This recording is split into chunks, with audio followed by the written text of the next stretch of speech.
Ladies and gentlemen, the very word secrecy is repugnant in a free and open society, and we are, as a people, inherently and historically opposed to secret societies, to secret oaths, and to secret proceedings.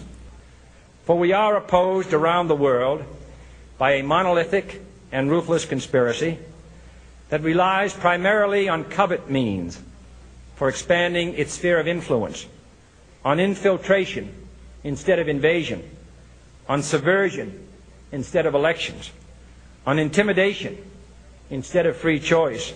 It is a system which has conscripted vast human and material resources into the building of a tightly knit, highly efficient machine that combines military, diplomatic, intelligence, economic, scientific, and political operations. Its preparations are concealed, not published. Its mistakes are buried, not headlined. Its dissenters are silenced, not praised. No expenditure is questioned, no secret is revealed. That is why the Athenian lawmaker Solon decreed it a crime for any citizen to shrink from controversy. I am asking your help in the tremendous task of informing and alerting the American people, confident that with your help, man will be what he was born to be, free and independent.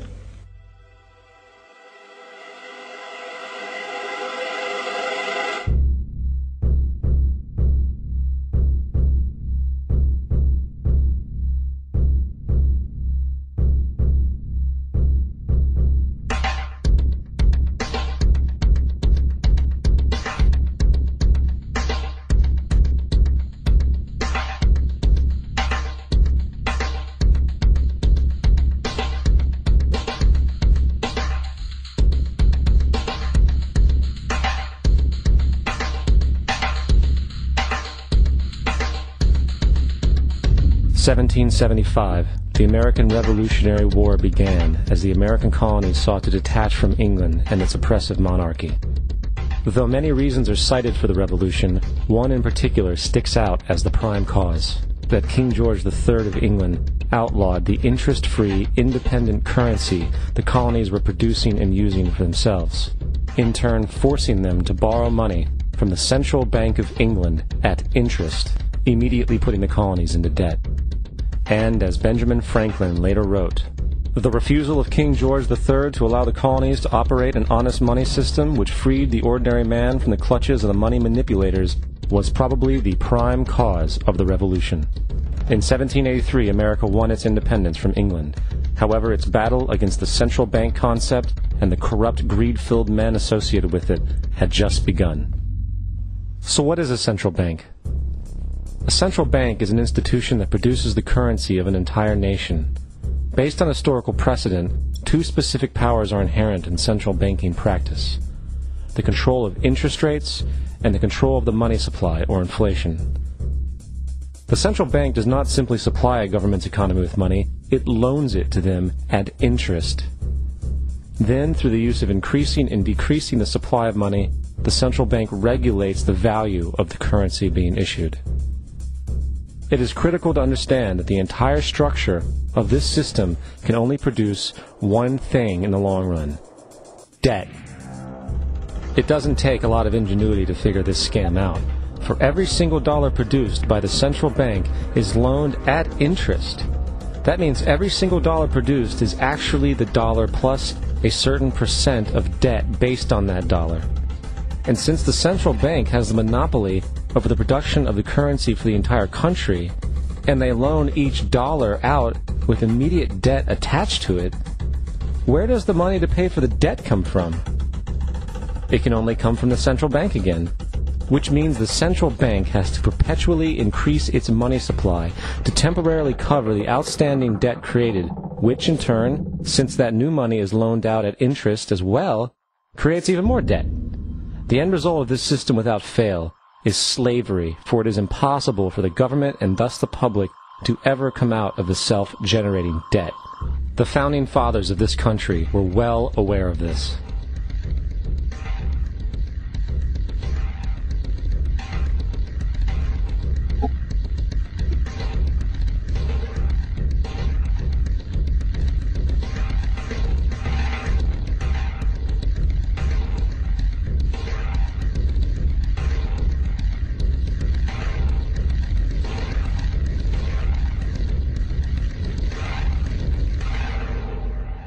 By the early 20th century, the U.S. had already implemented and removed a few central banking systems, which were swindled into place by ruthless banking interests. At this time, the dominant families in the banking and business world were the Rockefellers, the Morgans, the Warburgs, the Rothschilds. And in the early 1900s, they sought to push once again legislation to create another central bank. However, they knew the government and public were very weary of such an institution, so they needed to create an incident to affect public opinion. So, J.P. Morgan, publicly considered a financial luminary at the time, exploited his mass influence by publishing rumors that a prominent bank in New York was insolvent or bankrupt. Morgan knew this would cause mass hysteria, which would affect other banks as well. And it did. The public, in fear of losing their deposits, immediately began mass withdrawals. Consequently, the banks were forced to call in their loans, causing the recipients to sell their property, and thus a spiral of bankruptcies, repossessions, and turmoil emerged. Putting the pieces together a few years later, Frederick Allen of Life magazine wrote, "The Morgan interests took advantage to precipitate the panic, guiding it shrewdly as it progressed." Unaware of the fraud, the Panic of 1907 led to a congressional investigation headed by Senator Nelson Aldrich, who had intimate ties to the banking cartels and later became part of the Rockefeller family through marriage. The commission, led by Aldrich, recommended a central bank should be implemented so a panic like 1907 could never happen again. This was the spark the international bankers needed to initiate their plan. In 1910, a secret meeting was held at a J.P. Morgan estate on Jekyll Island off the coast of Georgia. It was there that the central banking bill called the Federal Reserve Act was written. This legislation was written by bankers, not lawmakers. This meeting was so secretive, so concealed from government and public knowledge that the 10 or so figures who attended disguised their names when en route to the island. After this bill was constructed, it was then handed over to their political frontman, Senator Nelson Aldrich, to push through Congress. And in 1913, with heavy political sponsorship by the bankers, Woodrow Wilson became president, having already agreed to sign the Federal Reserve Act in exchange for campaign support.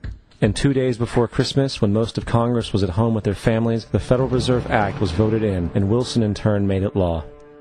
Years later, Woodrow Wilson wrote, in regret,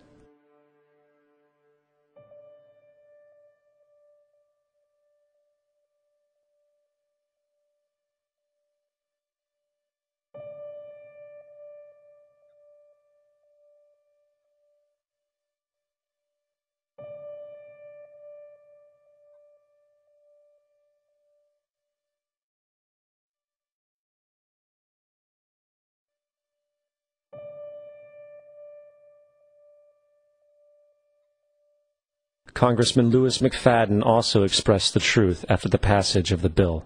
A world banking system was being set up here, a superstate controlled by international bankers, acting together to enslave the world for their own pleasure. The Fed has usurped the government. Now, the public was told that the Federal Reserve System was an economic stabilizer, and inflation and economic crises were a thing of the past. Well, as history has shown, nothing is further from the truth. The fact is, the international bankers now had a streamlined machine to expand their personal ambitions. It's alive! It's alive! It's alive! For example, from 1914 to 1919, the Fed increased the money supply by nearly 100%, resulting in extensive loans to small banks and the public. Then, in 1920, the Fed called in mass percentages of the outstanding money supply, thus resulting in the supporting banks having to call in huge numbers of loans, and, just like 1907, bank runs, bankruptcy, and collapse occurred. Over 5,400 competitive banks outside of the Federal Reserve System collapsed, further consolidating the monopoly of the small group of international bankers. Privy to this crime, Congressman Lindbergh stepped up and said in 1921, "Under the Federal Reserve Act, panics are scientifically created. The present panic is the first scientifically created one, worked out as we figure a mathematical equation."